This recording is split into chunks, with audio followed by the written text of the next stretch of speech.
Yo, what up, fam? It's Maris with Critical Root Zone, where we dig deep with inquiring minds to get to the root of sustainability. Want to know why I started this podcast?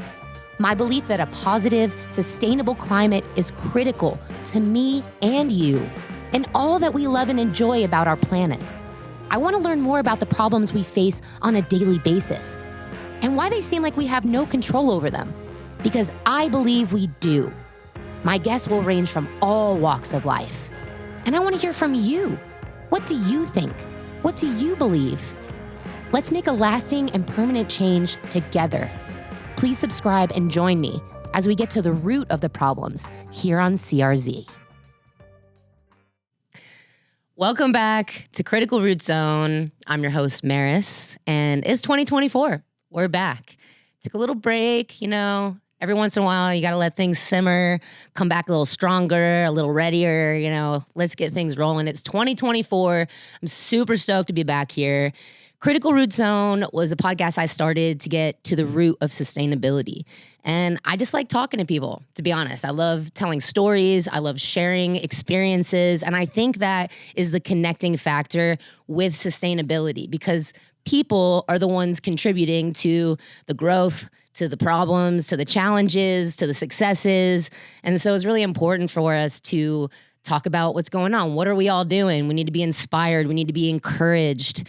And so that's what Critical Root Zone is all about. A little bit about me, just to freshen you up if you haven't seen any of these episodes before. I am in Nashville, Tennessee, a Jersey native, Florida native, moved here for music. And I've always had a passion for the environment. I've always loved the planet. And I was brought up as a child to care, to think about it, to be aware. So as a musician, as a performer, I stepped into the podcast world because I was having these incredible conversations and meeting the most amazing people doing the most incredible work. And it just came to me that I need to show people, I need to get these people out there. So subscribe. If you are connected to this, if you enjoy this, please help me grow my following. And I'd love to introduce you to someone that I met this last year, and we've become friends. Louisiana native, now in Memphis, Tennessee. I want to share with you what him and his team are creating in Memphis, how it relates to sustainability and the environment, and how we as people are all connected. So without further ado, I want to introduce Cameron Heil. What's up, Cam? Hey, Maris. Thanks for the intro. Oh my God, dude. We've been talking about this forever. So a long time. And that's how most of my conversations start. It's like, I'm learning. You learn that I have a podcast, and then we're like, this is perfect. Yes. Let's do this. How do we get together on that? But thank you for being consistent and persistent, because it has been probably 6 to 8 months since I've recorded, and I knew I was going to come back. I knew that CRZ was not dead. It was coming back. I just needed some time to kind of groove a little bit, and I just can't wait to share your story and who you are, because besides being one of the most well-spoken people I know, I feel like your story is incredibly inspiring. And so that's how we're going to start this whole thing. I love to break the ground, as I call it, with the Critical Root Zone. There's a whole concept. Break the ground. I love it. Going underneath the soil, right? We're going underneath the soil, and we're starting with that first layer of getting to know who Cam is and a little bit about your story. So let's start there. Yeah. Let's go into it. Yeah. Born in Louisiana and just growing up there, there's a very, contemporary way about Louisiana as far as agriculture is concerned. But yeah, I mean, a lot of my experience didn't actually start until much later in life, as far as getting into agriculture, learning about food and those sorts of things. But yeah, I mean, we can go anywhere with my story. Well, from Louisiana, just give me a little bit about how you went from Louisiana, and then I know you went to Oregon, and just kind of how that developed. I love that story. Yeah.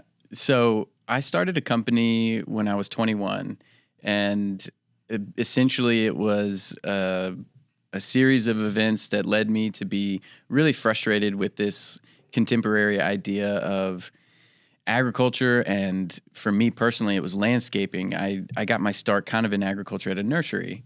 And so growing plants and selling plants and learning people's design intentions and things like that.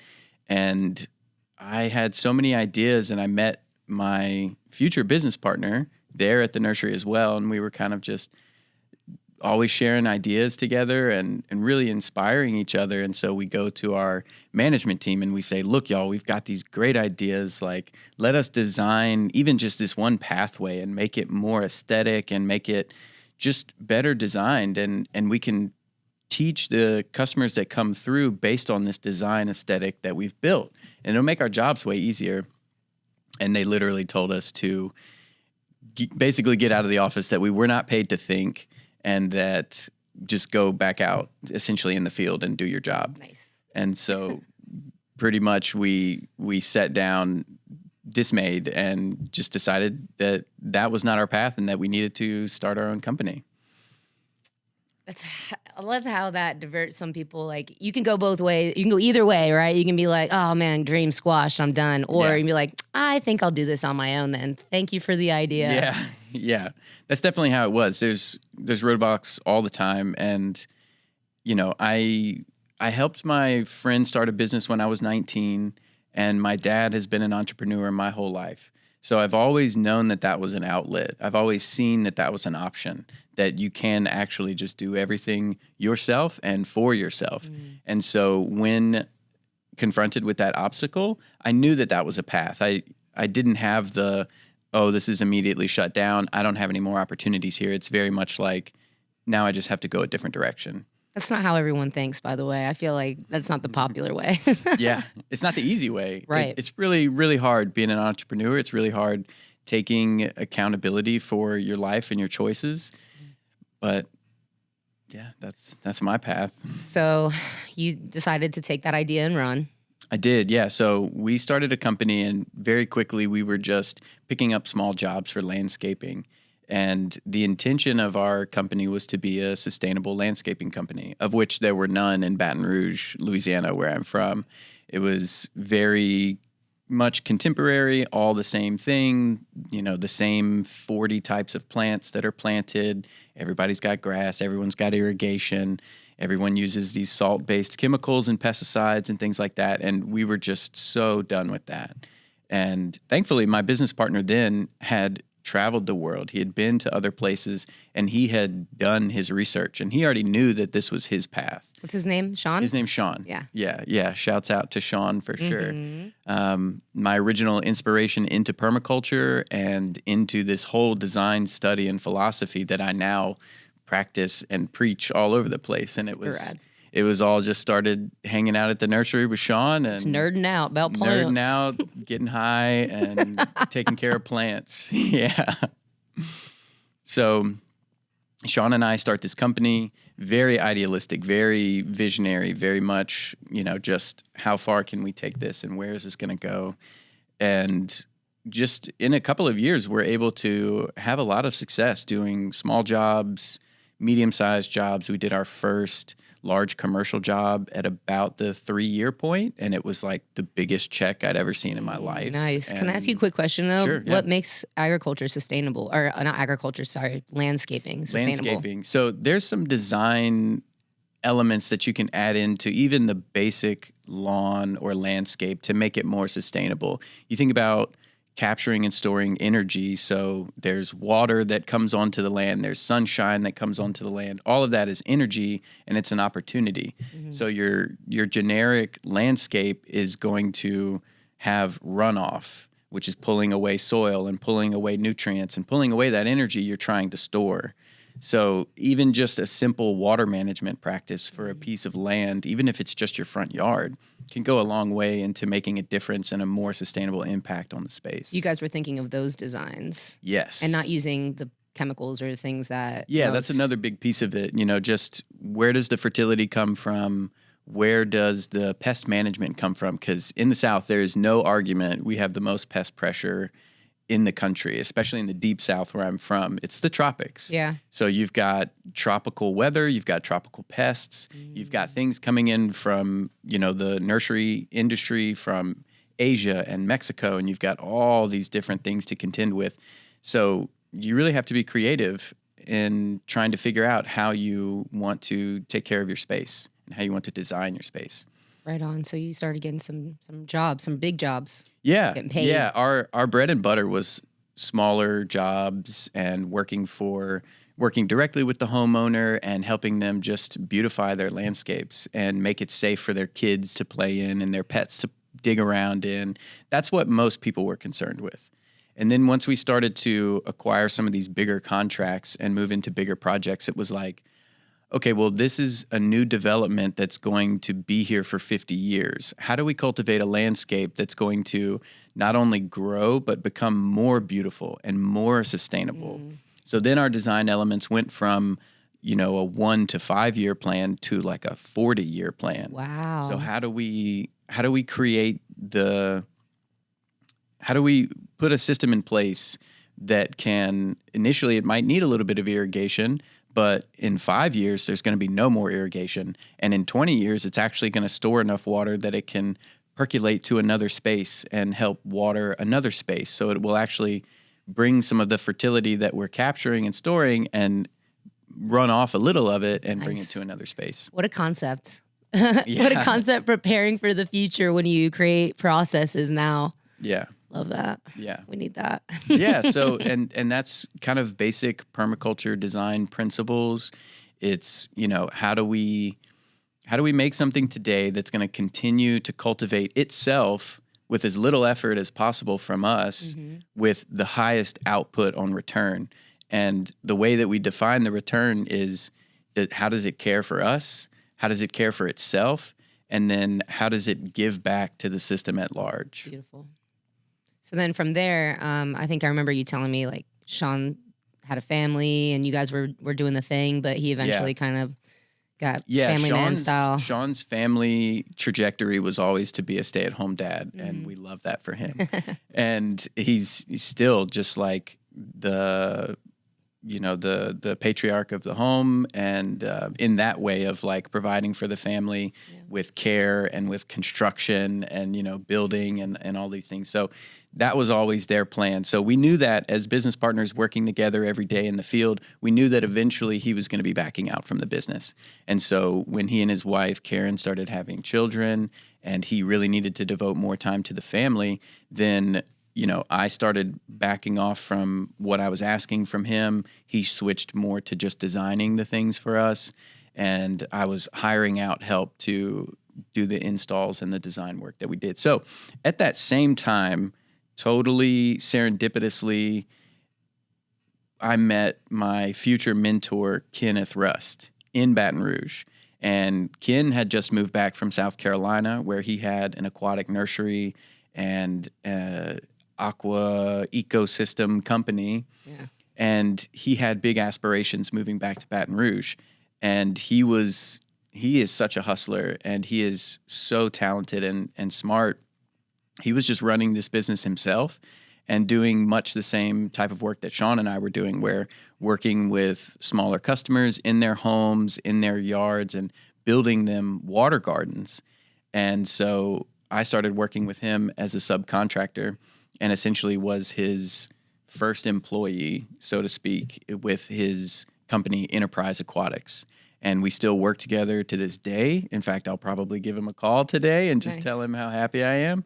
But yeah, I've been fortunate enough to have several pivotal mentors in my life. Many of them relationships that last for years and years, and some 2 decades. I still have mentors from high school that when I go home, I can tap and, get to see and share my experiences with. And I think that's really important. It is. Yeah. And it's something that I kind of fell into when I was like 13, 14, getting my first mentor.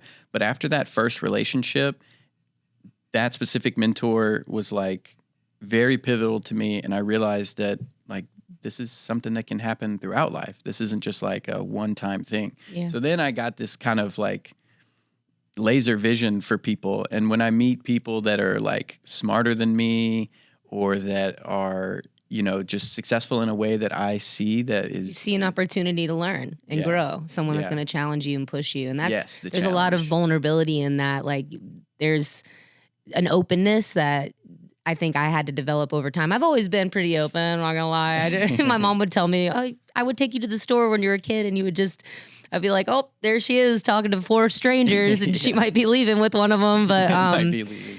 But truly, that is the key to life. Like at any point in our lives, like when you meet someone and you have a conversation that like just it zings you, like you feel a spark, like hold on to that. Yes. And we have so many ways to communicate in the world. You can keep in touch in so many ways. That is part of sustainability, because you may not always have the parents that are going to guide you or give you the things that you need. You may not always have the teachers, but we hope that those are the people that inspire us, yet they're not always the ones. And just normal people in your everyday life, a stranger that you might just smile at, strike up a conversation on the subway, and then all of a sudden you're lifelong friends and you've got a job working for, I'm not even going to say yet. So yeah, but continue. So you have these mentors and you met Ken. Yeah, and I love the way you said that. Just when you see a spark, run to it, and that is very much how it's worked for me. And it's I almost like the idea of it's like I'm cold and I'm hungry, and then I see a spark and a flame, and I'm like, oh, fire, food, or like flies to shit. Well, yeah, like flies to shit. There's a dark and there's a light, you know. I don't know if I'd rather be the fly in this metaphor or the shit. I think the shit. Yeah, probably. Yeah, probably. But, I'm so sorry. No, that's what we're here to talk about today is shit. Actually, yeah, shit is involved. We're talking a lot of shit today. Oh my God. So I met Ken, and he is just this like Southern magician with his words, and it's like he's talking to you and he's kind of singing to you in some way, and he just puts you at ease and you feel comfortable and you just say yes. And it's very similar to how Colin is our CEO, very similar, where it's like you listen and you find yourself nodding your head and you're like, yes, I do want to do that. Yes, I will do that. So yeah, Ken invites me to a job, and the next day I'm literally standing in a 6-foot hole and we're building a koi pond. He had already dug everything out the day before, and it was in the middle of the winter and it was raining, and I'm just like chest deep in this hole, and I'm like, I'm not really sure where I am right now, but this is really interesting. And so immediately he's just so able to navigate the situation, and we go from installing the plumbing for the pumps and everything to building the waterfall backdrop for this koi pond. And immediately, like, I've always been fascinated with water. And as soon as we started to work with our hands and stack these stones in certain ways to where the water can flow down, not spill out on the sides, and make enough turbulence in the water that the oxygen is getting enriched. And so it's like, able to feed the koi essentially. Way more than a pretty waterfall and a pond with pretty fish in it. Yeah. It is that. It is that, but underneath, like, there's a lot more thought. And that was the thing, is that I saw the book opening up essentially. Whereas if I was in someone's backyard and saw their water garden, I'd have been like, that's a beautiful book on a shelf. But in this way, I was getting led by a teacher through the book, and it was very much this visceral understanding of what I was looking at. And I knew right then and there, like, I want to do this. How much can I do this? How much time can I devote to this man and his business? And what can I learn from this? But things pivoted because you moved away. Yeah, well, I worked for him for 3 years, and I turned in my 6-month notice to him in January of 2017. And at that time, I said, man, I love this. I love you. This is my home, but I have to leave. And he was kind of shocked, and he's like, what do you mean? Where are you going? And I was like, I don't know either of those things, but I know I have to leave. And I'm sorry. This isn't against you. Yeah. I'm sorry. It's nothing personal. It's me. I have to leave. Listen to your heart. Sorry. So I did. I listened to my heart. And I spent the next 6 months trying to decide all the who, what, when, where, why, how of leaving Louisiana. But it was a feeling that I had for years and years before I actually made it happen. So when it did start to happen, I had no regrets. I had no remorse. I knew that I was leaving, and I knew that's what I had to do. So I found a bunch of different tools. I used some entrepreneurial tools that I had available with these different chapters in different places. And I was able to like get people on the phone and ask about business in different cities. And then I found WOOF, which is the Worldwide Organization for Organic Farmers. Yeah, check that out if you don't know anything about it. It's pretty awesome. WOOF. Yeah, I never knew anything about it until one of my friends went and was farming in Hawaii. Yeah. You could pick some really rad places around the world and contribute to agriculture, right? It's all farming. A fantastic tool. You can learn, you can travel, you can be a farmer and sign up on WOOF and have people come and work for you and live with you. You can be a gardener, you can know nothing, you can know everything.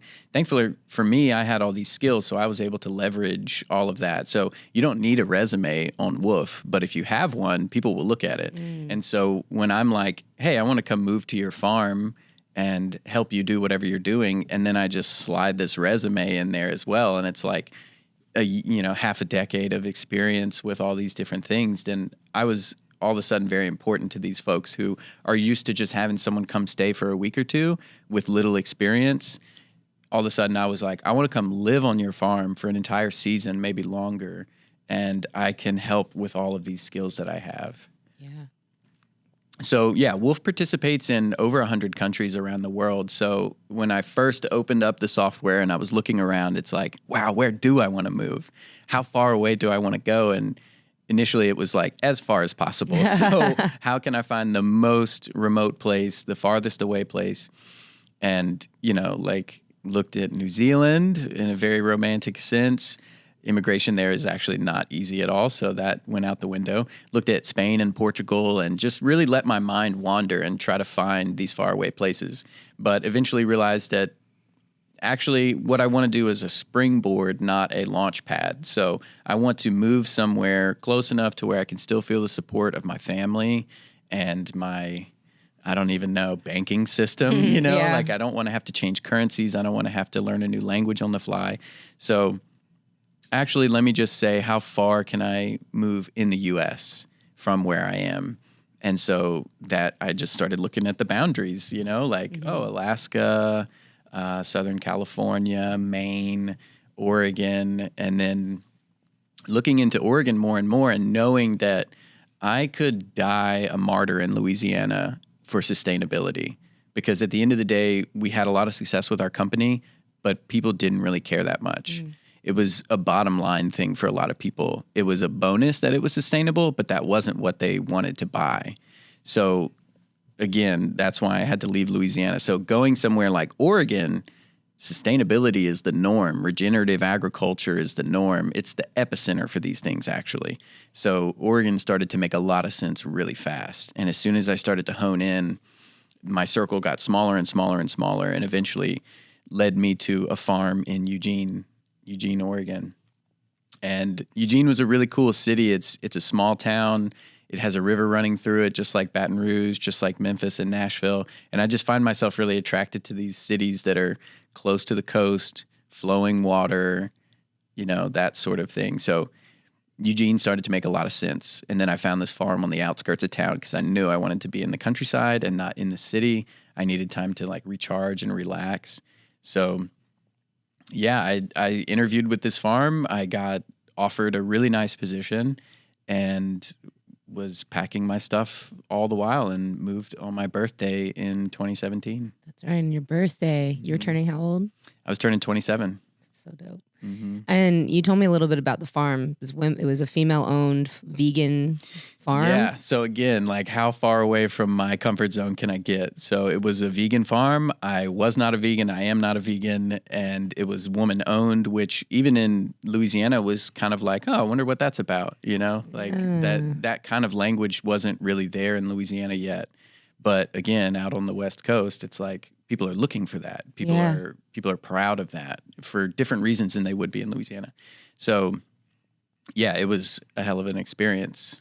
Yeah, and you had worked for her for a little while, and then you had some other jobs with the cricket farm, which we won't get too much into that because that's not what we're talking about today. But we could probably talk a lot about the cricket farm. You'd be amazed what products have insects in them. Like that's Yes. something that I think everyone should know if you want to tell them. Yeah. They should know this. Basically what I did was I started working on this vegan farm and very quickly realized that I could work with other farms as well. My time constraints were open. My responsibilities were very low. So I just, every time I went to the farmer's market, I went to shake hands with every farmer that I could meet. I wanted to know what they were growing and how they were growing it. And again, I was looking for that mentor. I was looking for that avenue because I was now actively on my journey. It wasn't just a like, oh, maybe this is like, no, I'm fully committed to this lifestyle. So how do I get as far as possible? And it's, meet as many people as possible. And one of the happy couples that I met, Austin and Zoe in Eugene, they have craft crickets. And at the time they were on Amazon and they had their own cricket ranch. And I went to work on the cricket ranch and we cultivated about 1 million crickets at any given time. It was a very small operation, to be honest, but you can grow a lot of crickets in a small footprint. And that's what attracted Austin and Zoe to crickets in the first place. They were deep into sustainability, deep into this idea of how do we get the most bang for our buck protein-wise with as little water and as little food as possible. Right. That was like, it wasn't they just fell into the cricket world. They were really looking for something with those specific. Yes. Yeah. So crickets are in ice cream. They're in. Yeah. Crickets are in cosmetics. Crickets are in protein powders and protein bars and ice cream and soda. And we eat bugs all the time. We just don't know it. And that's what Austin and Zoe realized. They were traveling the world. They saw all these other cultures eating insects. And they were like, why is this so like looked down upon in the US? And then they start researching and they're like, okay, we are eating them. We're just not talking about it. So with this brand Craft Crickets, they were like, we're going to talk about it and we're not going to use our crickets as a food additive. They are a food substance itself. So they baked them in different preparations and they sold them packaged in Craft Cricket packages. Wow. Yeah. So you were living the dream out there. Living the dream. I mean, it sounds pretty exhausting, but because woofing is exhausting, it can be. Can be. And then from there, you got a phone call. Yeah. All the while in Oregon, I was keeping in contact with Ken, my mentor, and he would just call and keep me up to date with projects he had going on, and I would tell him about projects I had going on. If I found myself in someone's koi pond, I was calling him being like, man, what are these things that I'm looking at? And he's like, oh, those are like a freshwater bivalve and blah, blah, blah, and it's like, great, thank you. Because, again, I didn't have that experience from like a college biology background or like a university studies like Ken did. Ken helped put together the aquaculture systems at LSU. So, he's got all this experience. But we keep in touch, and eventually I get a phone call, and it's Ken had met Colin through a series of events, and Colin is our CEO and the co-creator with Ounce of Hope. And Ken's telling me like, man, I'm talking to this guy, and he's got this really interesting cannabis concept, and he's thinking about aquaponics, and it just sounds really cool. I'm like, man, that's great. Let me know how that goes. And get another phone call, and it's, man, this guy he's hired me to design an aquaponic cannabis farm.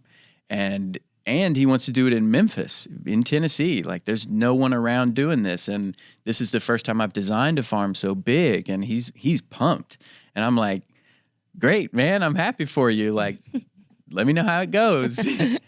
And then another phone call that is, hey, this guy Colin I've been telling you about, his farm manager is backed out and he is struggling to find someone that can operate this type of system and grow cannabis at the same time.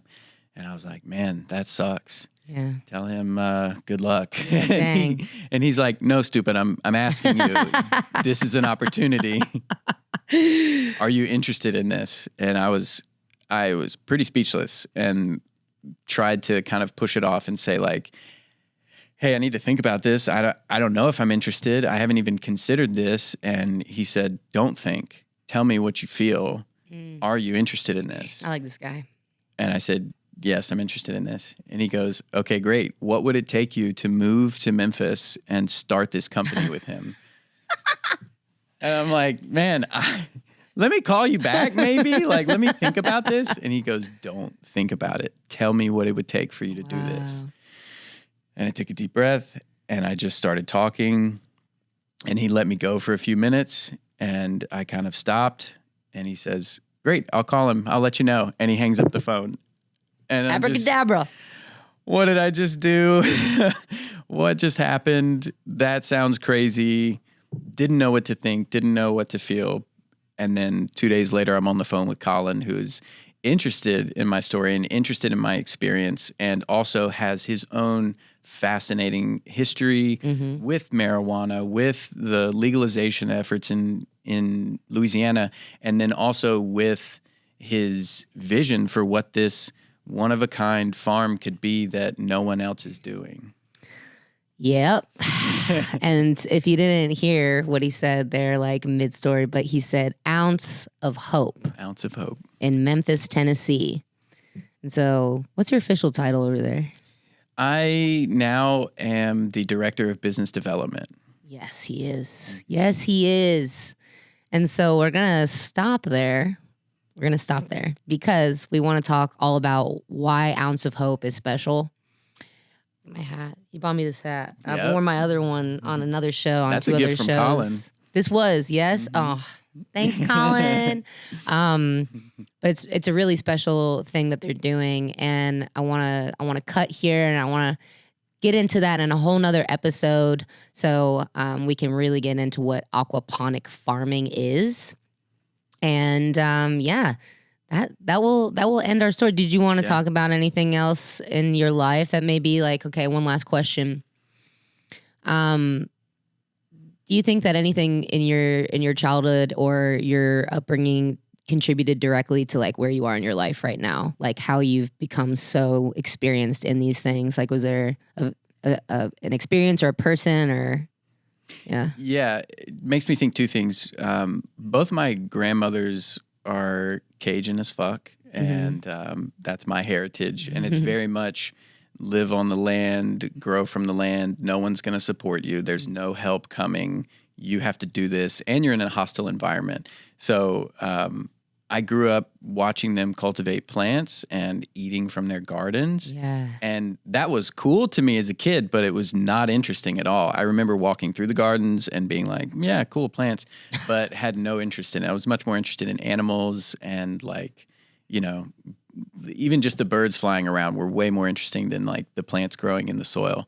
But I think that set an example for me and really helped to put this little seed in the back of my mind, if you will, that you can be sustainable, you can be self-sustaining, you can provide for yourself, you can provide for your family. And as far as the entrepreneurial endeavors, definitely my dad. Just growing up and watching him be his own man, his own professional, and also provide for our family and do those things. It's interesting, though, because every step of the way, when I started to become an entrepreneur, I would go to him for help, and he would be like, man, I can't help you with that. It is very much like his mindset was like, look, I started on my own. I had no help. And if anything, everyone was telling me not to do it and how to do it, and it didn't align. So his perspective was always go your own route and figure it out yourself. So going like, hey, Dad, how do I fill out this tax form? Like, hey, when do I redo this license? And like, hey, what type of bank account should I? And he's just like, I don't know. It was very much just like, I'm not sure, but I'll get back to my work now. Yeah. And it was, I don't think it was necessarily an intentional thing for him, but it was very much like, well, what do I take from that? You know, and my growth into making it my own and bootstrapping things is where that really kicked in. Yeah, because we love you, Dad.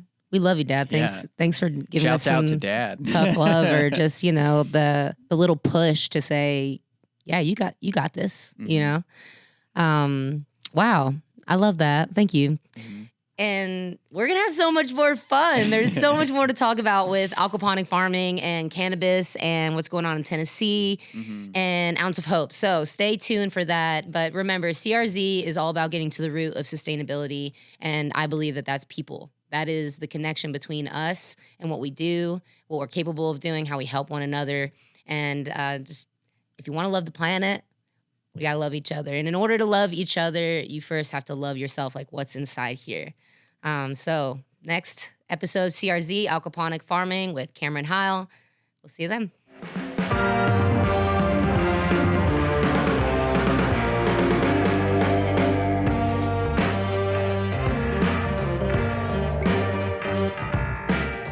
Thank you for listening to Critical Root Zone. If you'd like to reach out, email us at criticalrootzone@gmail.com.